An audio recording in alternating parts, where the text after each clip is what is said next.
शन्नो मित्रः शं वरुणः शन्नो भवत्वर्यमा शन्न इन्द्रो बृहस्पतिः शन्नो विष्णुरुक्रमः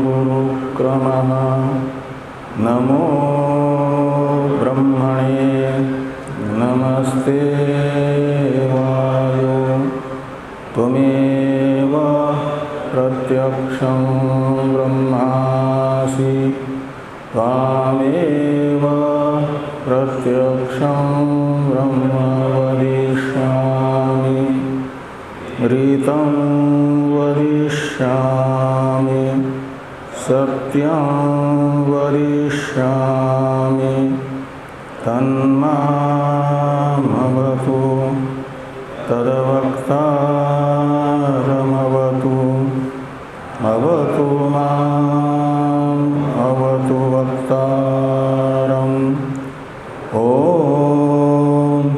शान्ति शान्ति शान्तिः। शङ्करं शङ्कराचार्यं केशवं बादरायणं सूत्रभाष्य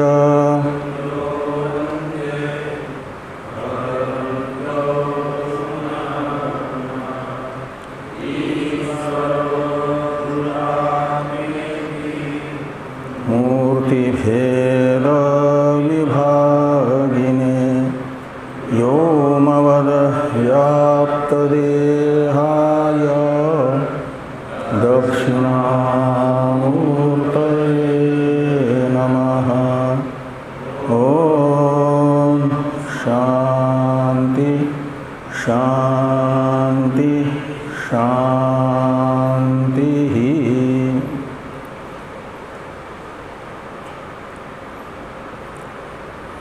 कृष्ण यजुर्वेदीय तैत्तिरीय उपनिषद के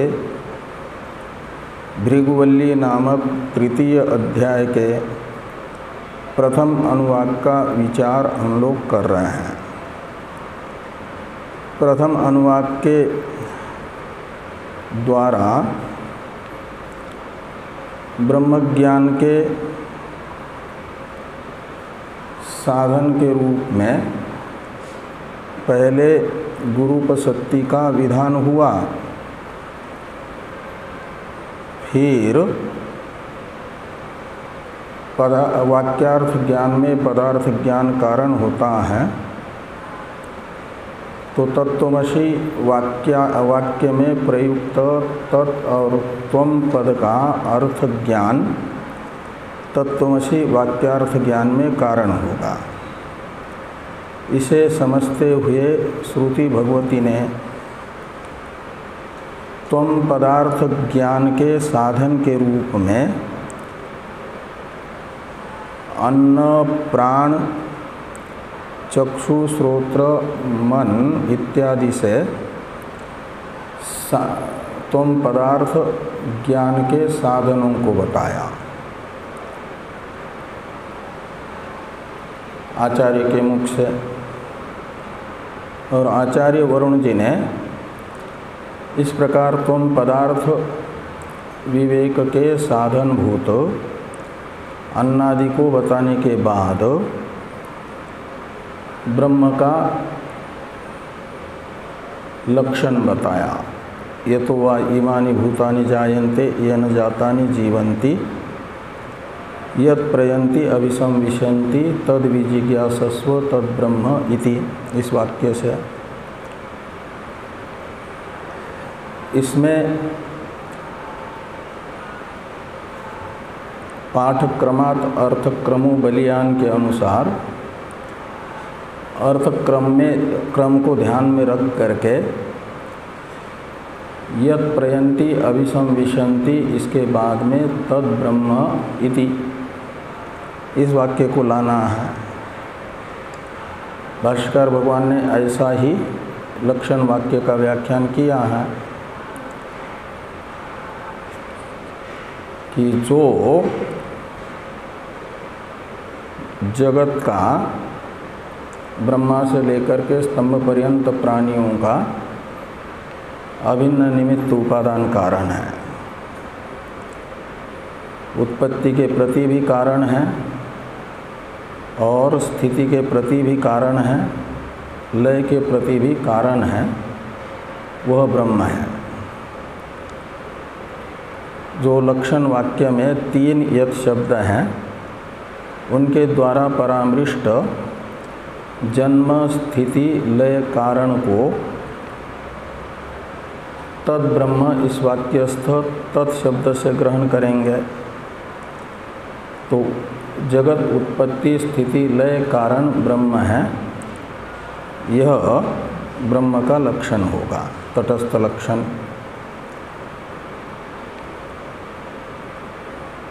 जब लक्षण शब्द का अर्थ है असाधारण धर्म, तो असाधारण धर्मो लक्षणम ये कहा जाता है ना, तो उस समय तत्शब्द का अर्थ करना जगत उत्पत्ति स्थिति लय कारणत्वम ब्रह्मणो लक्षणम, ऐसा कारणत्व ये भाव प्रधान निर्देश समझना।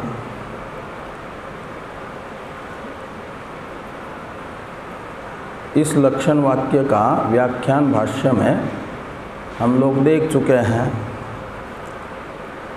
तद विजिज्ञासस्व ये बीच में वाक्य हैं, अर्थक्रम के अनुसार इसका व्याख्यान भाष्यकार भगवान ने बाद में किया है, लक्षण वाक्य के बाद में, भले लक्षण वाक्य के बीच में आया है ये। तो उसका अर्थ करते हुए कहा कि तद विजिज्ञासस्व इस वाक्यस्थ तत् शब्द का भी अर्थ है ब्रह्म। तत्शब्द द्वितीयांत है, इसलिए ब्रह्म शब्द को भी द्वितीयांत समझना। विजिज्ञासस्व क्रियापद के प्रति कर्मत्व को बता रहा है ब्रह्म में। ब्रह्म कर्म कारक है, तत्शब्द का अर्थभूत। किसके प्रति? विजिज्ञास क्रिया के प्रति, विजिज्ञासन क्रिया के प्रति। और कर्ता कौन होगा? मध्यम पुरुष होने से माना जाएगा कि युष्मत् पद का अर्थ ही कर्ता होगा। उसका प्रयोग हो या न हो वाक्य में, तब भी युष्मत् पद का अर्थ ही कर्ता हो जाता है। कर्तृवाच्य में मध्यम पुरुष संज्ञक प्रत्ययांत क्रियापद हो तो विजिज्ञासस्व इसमें मध्यम पुरुष संज्ञक क्रियापद है, यानी प्रत्यय है। ओ शिप, उसी के शिप क्या थास, थास के स्थान पर ही स्व आदेश होता है और स्व होकर के बन गया विजिज्ञासस्व, इसलिए इसका कर्ता होगा त्वम। आचार्य वरुण जी जिज्ञासु ऋषि भृगु को कह रहे हैं कि तुम उस ब्रह्म को जानने की इच्छा करो जिस ब्रह्म का लक्षण हमने जगत उत्पत्ति स्थिति लय कारणत्व बताया। जिसमें ये घटेगा वह ब्रह्म है। ये लक्षण जिसमें घटता है, ऐसे ब्रह्म को जानने की तुम इच्छा करो। तो तद विजिज्ञासस्व का अर्थ करते हुए भाष्यकार भगवान ने भाष्य में लिखा कि तत् यानी ब्रह्म, और विजिज्ञासस्व क्रियापद में वि उपसर्ग का अर्थ करते हैं विशेषण, और जिज्ञास ये सन प्रत्यांत धातु है ना, इसलिए वृत्त्यात्मक माना जाएगा। एक सनाद्यंत धातु रूपा भी वृत्ति होती है ना, तो उसका विग्रह है ज्ञातुम इच्छ, ऐसा होना चाहिए, लेकिन इच्छस्व लिखा है। वह मूल में आत्मनेपद है, उसकी छाया दिखाने के लिए ये आत्मनेपद प्रयोग हुआ, नहीं तो होना चाहिए विशेषेण ज्ञातुम इच्छ।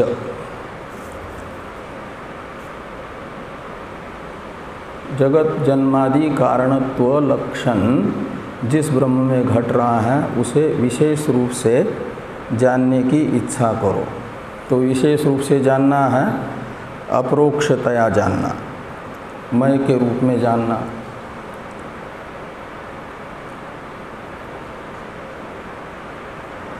इस वाक्य का शब्दार्थ तद विजिज्ञासस्व का शब्दार्थ बता करके तात्पर्यार्थ बता रहे भाष्यकार भगवान। यद एवं लक्षणम ब्रह्म तत् अन्नादि द्वारेण प्रतिपद्यस्व इत्यर्थ। तो जो एवं लक्षण ब्रह्म है, यानी जगत जन्मादि कारणत्व लक्षण से परिलक्षित ब्रह्म है, उसे तुम उस ब्रह्म ज्ञान के साधनभूत जो अन्नादि हैं उन साधनों से जान लो। प्रतिपद्यस्व का अर्थ है जानो। किससे जानने के लिए साधन क्या होगा? अन्नादि। तो अन्नादि का अर्थ है शरीर, यानी स्थूल शरीर, सूक्ष्म शरीर। अन्न, प्राण और चक्षु श्रोत्रादि शब्द से बताया गया कार्यकरण संघात। इस कार्यकरण संघात रूप साधन से उस यह लक्षण जिस ब्रह्म में घटता है उस ब्रह्म को जानो।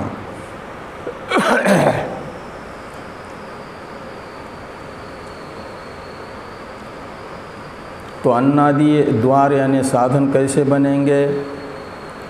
तो उसके लिए टीका में पहले टीकाकार कह चुके हैं ब्रह्म उपलब्धौ इति, इस प्रतीक के बाद में कि लक्ष्य त्वमर्थ विवेकाय द्वाराणि शरीरादि चेष्टा अन्यथा अनुपपत्त्या ही साक्षिभूतश्चिद्धातुर्विविच्यते इति भावः। ये जो कार्यकरण संघात यानी स्थूल शरीर तथा सूक्ष्म शरीर है, भौतिक होने से जड़ हैं और जड़ में प्रवृत्ति बिना चेतन के होती नहीं है। जड़ की प्रवृत्ति अधिष्ठाता चेतन की प्रेरणा से होती है। इसलिए कार्यकरण संघात का भी कोई न कोई अधिष्ठाता यानी प्रेरक हैं, इन्हें प्रवृत्त करने वाला। इनकी प्रवृत्ति प्रत्यक्ष हो रही है, प्रवर्तक प्रतीत नहीं हो रहा है। तो जिस प्रवर्तक के बिना प्रवर्त्य कार्यकरण संघात की प्रवृत्ति अनुपपन्न है, वह अन्यथा अनुपपत्ति रूप अर्थापत्ति प्रमाण से निश्चित होगा। चेतन तत्व, साक्षीभूत चिद धातु यानी चेतन तत्व। इस प्रकार ये अन्नादि द्वार बनेंगे ब्रह्म ज्ञान के। ये यहाँ पर अन्नादि को द्वार केवल तैत्रीय उपनिषद ही बता रही है, ऐसी बात नहीं है। अपितु बृहदारण्यक श्रुति ने भी बताया है कि अन्नादि साधन है ब्रह्म विद्या के। इसे बताने वाला बृहदारण्यक का एक मंत्र है, श्रुत्यंतरंच। इससे बताया जा रहा है प्राणस्य प्राणम उत चक्षुषश्चक्षुः उत श्रोत्रस्य श्रोत्रम अन्नस्य अन्नम मनसो ये मनो विदुः ते निचिक्युर्ब्रह्म पुराण मग्र्यम। तो यत् प्राणस्य प्राणम तद ब्रह्म, ऐसा यत् तत्पद का अध्यार करना कि जो प्राण का प्राण है,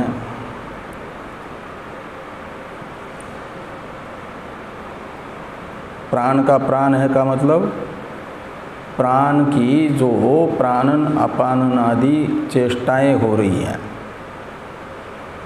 वो प्राण जड़ होता हुआ भी प्राणन अपानन आदि अपने चेष्टा रूप व्यापार में लगा हुआ है, वो बिना चेतन के संभव नहीं है।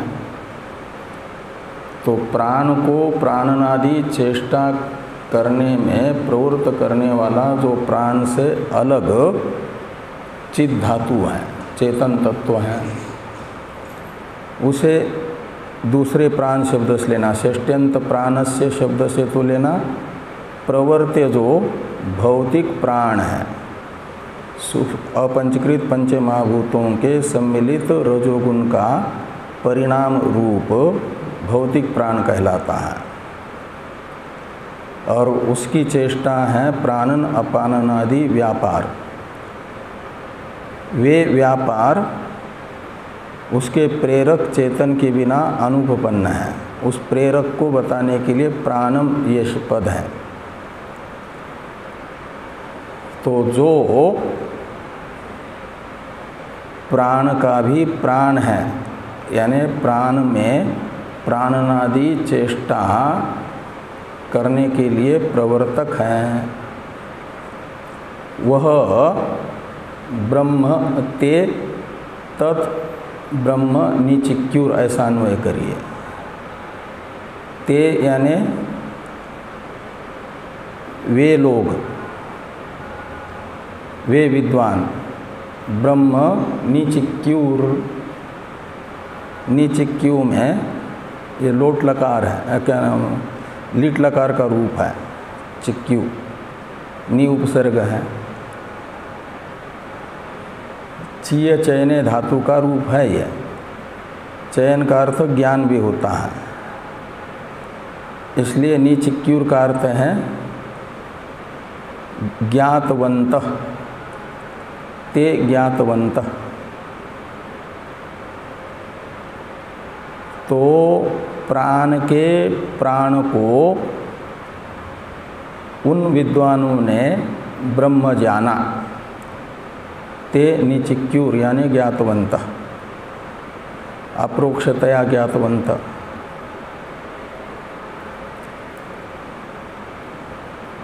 और प्राणस्य प्राणम, इसमें क्रियापद नहीं दिख रहा है, तो क्रियापद है विदुहु, और प्राणम ये द्वितीयांत है कर्म, और कर्ता है ये मनोविदु। यहाँ पर ये शब्द है ना, तो ये प्राणस्य प्राणम विदुहु ते ब्रह्म निचिक्यु, ऐसा एक वाक्य बनेगा। ये प्राणस्य प्राणम विदुहु ते ब्रह्म निचिक्यु। इस वाक्य का अर्थ क्या निकलेगा कि जिन्होंने प्राण के प्रेरक चेतन तत्व को जान लिया, द्वितीयांत प्राणम शब्द का अर्थ प्राण का प्रेरक चेतन तत्व है ना, प्राणस्य प्राणम में दूसरे प्राण शब्द का अर्थ, वे ब्रह्म विदुहु, उन्होंने ब्रह्म को जान लिया, वो ब्रह्म विद्वांस हैं, ब्रह्मज्ञ हैं। ऐसे उत शब्द अपि अर्थ में है, केवल प्राण के प्राण को जानने वाला ही ब्रह्म का ज्ञाता है, ऐसी बात नहीं। उत यानी अपि च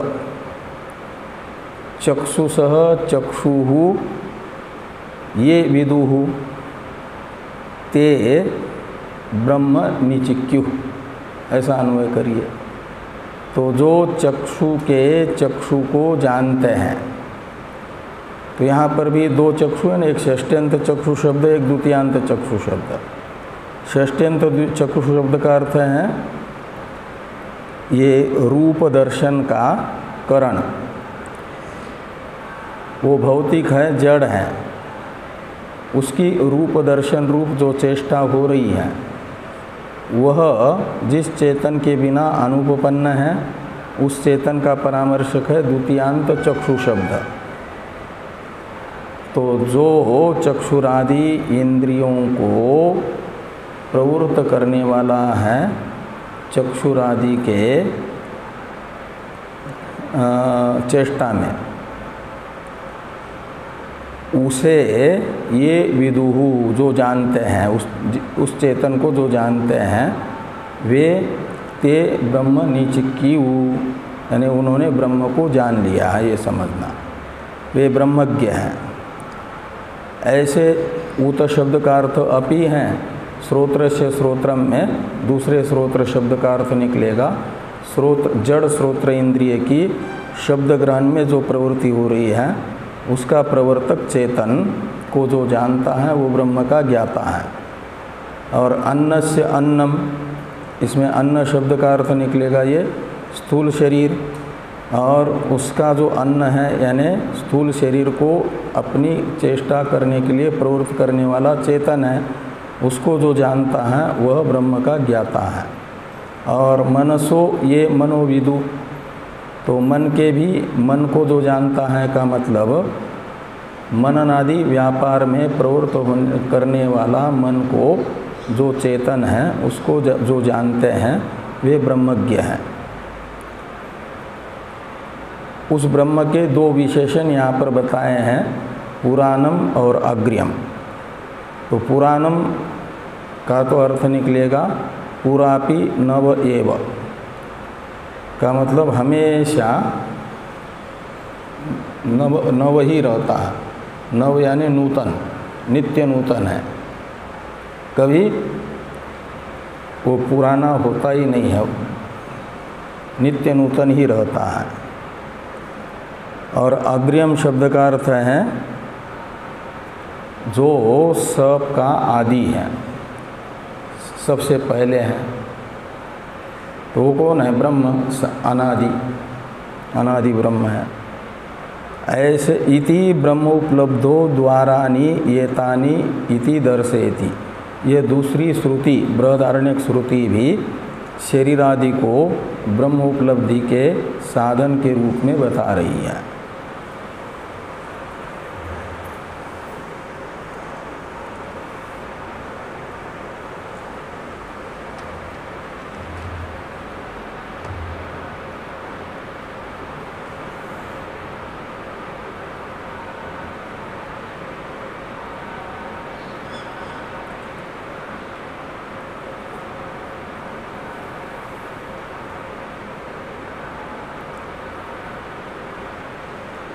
तो आगे हैं स भृगुहु ब्रह्म उपलब्धि द्वारानि ब्रह्मलक्षणंच श्रुत्वा पितुहु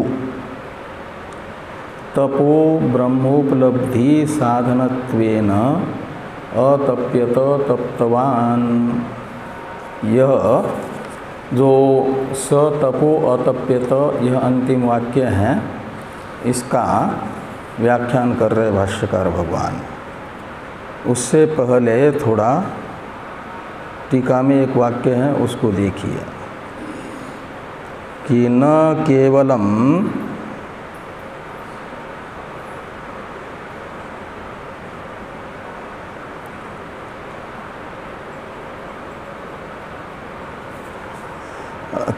ये जो कल का पाठ था, उक्त्वाच द्वारभूतानि एतानि अन्नादीनि तम भृगुम इत्यादि वाक्य है न कल के पाठ में, भाष्य में 145 नंबर पृष्ठ पर पहली पंक्ति में उसका अवतरण लिखते हुए टीका यानी उसका अर्थ कर रहे हैं टीकाकार कि न केवलम त्वमर्थ ज्ञानम वाक्यार्थ ज्ञान साधनम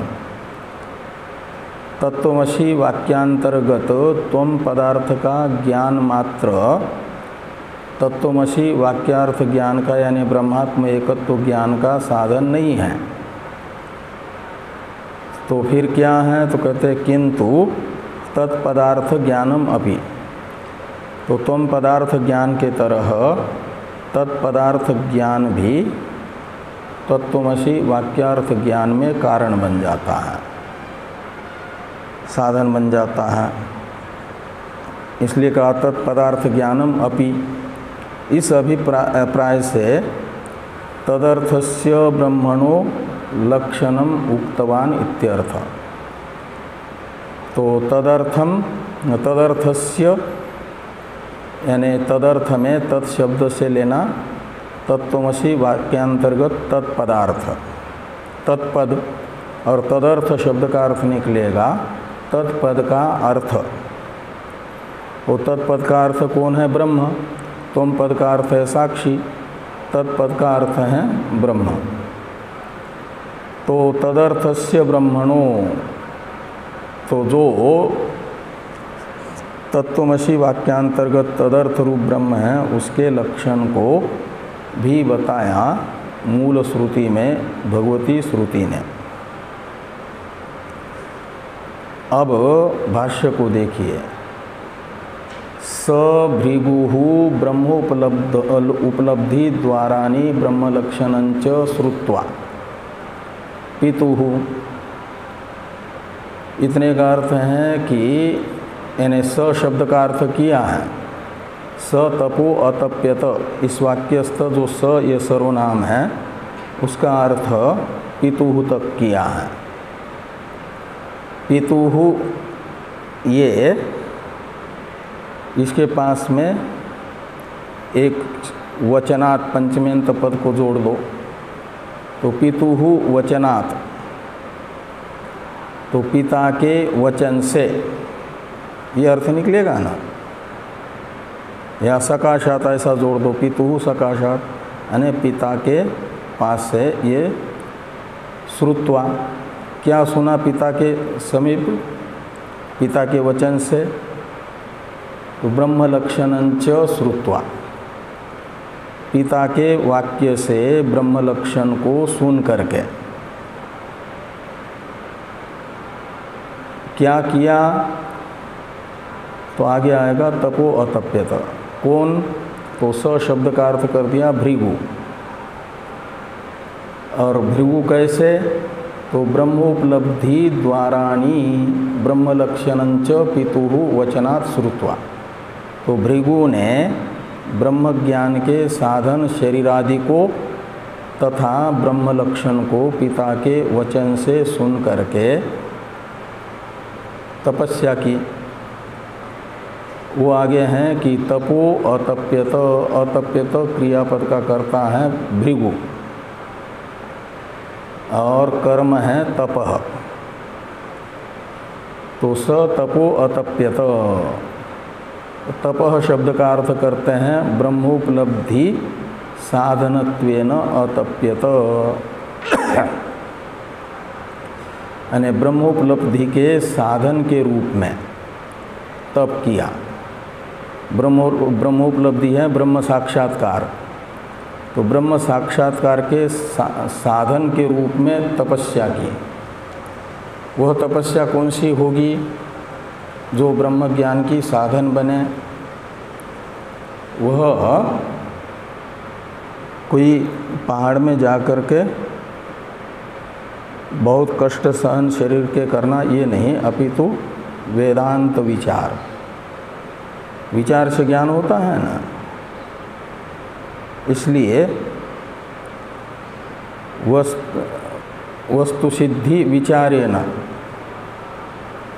वस्तु की सिद्धि यानी निर्धारण, निश्चय, अवधारण होता है विचार से।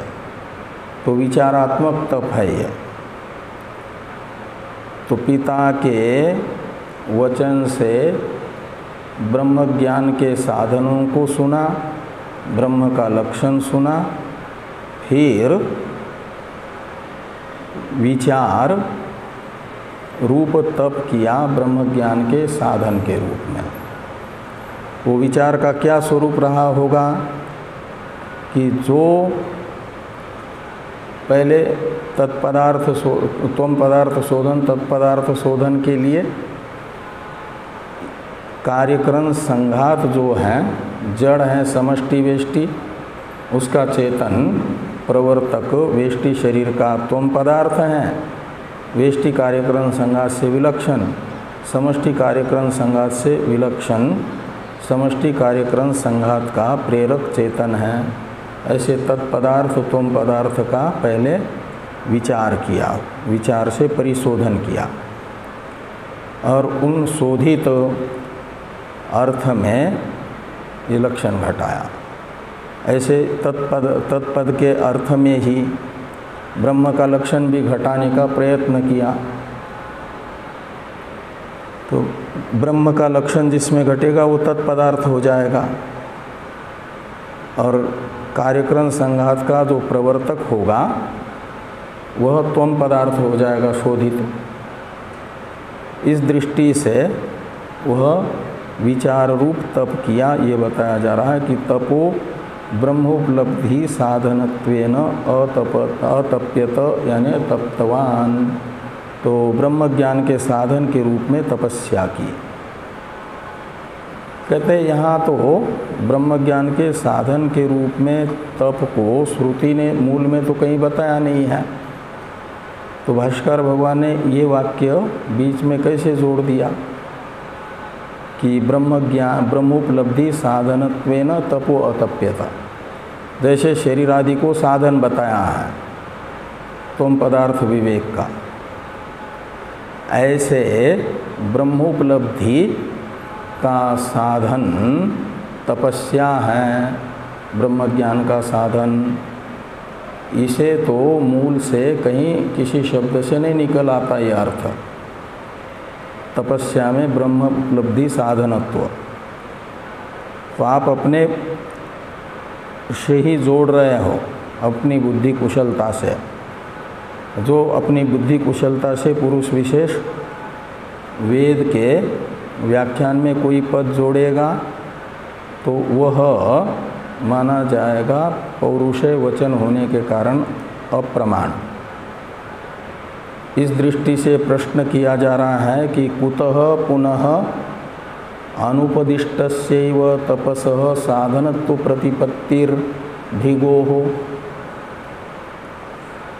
आचार्य रूपा श्रुति ने तो कहीं पर भी तप को ब्रह्म ज्ञान के साधन के रूप में यहाँ नहीं कहा और बिना श्रुति के निर्देश के ही तपस्या में भृगु को ब्रह्म ज्ञान साधनत्व का निर्धारण कैसे हुआ, किस प्रमाण से हुआ, ये कुतः से लेकर के भृगु यहाँ तक का प्रश्न वाक्य है। अब इसका उत्तर दिया जा रहा है कि सावशेषोक्ते है। ये सूत्र रूप से पहले उपदेश है यानी उत्तर है कि सावशेषोक्ते, कहते हैं यहाँ पर निरवशेष कथन नहीं हुआ तप का, कुछ तप के विषय में कहना अवशिष्ट है। इससे ये निकल आया कि तपस्या ब्रह्मोपलब्धि का साधन है। इसे ही स्पष्ट करते हुए कह रहे हैं कि अन्नादि ब्रह्मणः प्रतिपत्तो द्वारम लक्षणंच यतो वा इमानि इत्यादि उक्तवान सावशेषम ही तत् साक्षात ब्रह्मणो अनिर्देशात्। तो कहते हैं जो शरीर आदि को ब्रह्म उपलब्धि के साधन बताए हैं, ब्रह्मण प्रतिपत्तो यानी उपलब्धो, द्वारम यानी साधनम, वो कौन शरीर आदि, और लक्षणंच, और जो लक्षण बताया है ये तो वा इमानि भूतानि जायन्ते इत्यादि, यह कैसा है तो कहते हैं सावशेष है, सावशेषम ही तत्। क्यों तो कहते साक्षात ब्रह्मणो अनिर्देशात्, यहाँ पर ब्रह्म का साक्षात निर्देश न होने से। ब्रह्म जिज्ञासु बनकर के भृगु आए हुए हैं वरुण जी के पास, तो जो जिज्ञास्य ब्रह्म है उसका साक्षात निर्देश होना चाहिए ना। वो साक्षात निर्देश हुआ नहीं तो ब्रह्म जिज्ञासा भी शांत नहीं होगी। इसलिए ये तपस्या भी ब्रह्म ज्ञान का साधन है, विचारात्मक तप, ये निकल आता है। ये यहाँ पर कहा सावशेषम ही तत् साक्षात ब्रह्मणु अनिर्देशात्, अन्यथा ही स्वरूपेनैव ब्रह्म निर्देष्टव्यम जिज्ञासवे। यदि साक्षात निर्देश करते तब को यहाँ पर श्रुति को ब्रह्म ज्ञान के साधन के रूप में बताना विवक्षित न होता, यदि तो श्रुति आचार्य रूपा श्रुति सीधे ब्रह्म का स्वरूप लक्षण बताती, जैसे पूर्व वल्य में बताया गया था सत्यम ज्ञानम अनंतम ब्रह्म। लेकिन स्वरूप लक्षण न बता करके तटस्थ लक्षण बताया और कुछ ब्रह्म ज्ञान के साधन भी बताए। इससे लगता है कि यहाँ अभी कुछ साधन अवशिष्ट हैं, कुछ कहना बाकी है। वो क्या कहना बाकी था? वो तपस्या को ब्रह्म ज्ञान का साधन बताना बाकी था। वह बुद्धिमान भृगु ने समझ लिया श्रुति का अभिप्राय। ये यहाँ पर बताया जा रहा है कि अन्यथा ही स्वरूपे नैव ब्रह्म निर्देष्टव्यम जिज्ञासवे पुत्राय। तो जिज्ञासु पुत्र को स्वरूप से ब्रह्म का निर्देश करते आचार्य वरुण जी। इदम इत्थम रूपम ब्रह्म, ब्रह्म इस प्रकार का है, ऐसा। लेकिन ये नहीं किया, इससे ज्ञात होता है कुछ कहना बाकी है। वो बाकी क्या है? तपस्या में ब्रह्म ज्ञान साधनत्व। थोड़ी सी टीका है, टीका को देखिए। सावशेष उक्ते है इस प्रतीक के बाद में पदार्थोपलक्षणस्यैव अभिधानात् अखंड वाक्यार्थस्य अप्रतिपादनात् पदार्थ भेद ज्ञानाच्च पुरुषार्थ असंभवात् उदरम अंतरम कुरुत इति निंदितत्वात् अतो वाक्यार्थ अवगति पर्यंतम तात्पर्येण लक्ष्य पदार्थ विचारणम आवृत्त्या अनुष्ठितवान इत्यर्थ। तो ये बताया जा रहा है।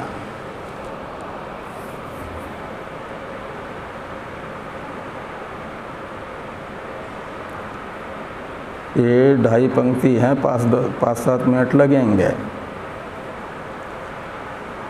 तो अभी कर लें कि जाना है? 5:30 तो बज रहे हैं। हाँ, बारिश हो जाएगी का मतलब जो है छुट्टी करनी है। ओम शन्नो मित्रः शं वरुणः शन्नो भवत्वर्यमा। अभी तो शन्नो विष्णुरुक्रमः नमो ब्रह्मणे नमस्ते वायो त्वमेव प्रत्यक्षं ब्रह्मासि त्वामेव प्रत्यक्षं ब्रह्म वदिष्यामि ऋतं वदिष्यामि सत्यं वदिष्यामि तन्मामवतु तद्वक्तारमवतु अवतु माम् अवतु वक्तारम्। ओम शांति शांति शांति शंकरं केशवं बादरायणं सूत्रभाष्य भगवन्तो ईश्वरो गुरुरात्मेति मूर्तिभेद